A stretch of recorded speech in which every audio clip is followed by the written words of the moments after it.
Hello mga upat-oni, ipakita natin ang difference between 18.75 grams at 30 grams plain chain bracelet. Ang ganitong chain ay pwede sa lalaki at pwede sa babae. Heto ang ating 18.75 grams, siya po ay almost 7 mm sa lapad. At heto naman ang ating 30 grams, siya ay almost 8 mm sa lapad. And heto naman ang kanilang mga lock, syempre mas malaki ng konti ang lock ng 30 grams. At ang mga lock po nila ay 18K Korean gold.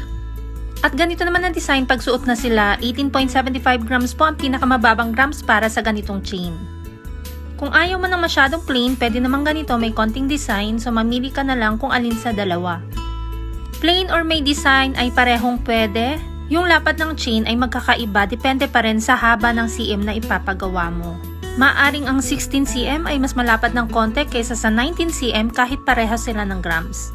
Same design pwede sa necklace kung gusto rin ng set.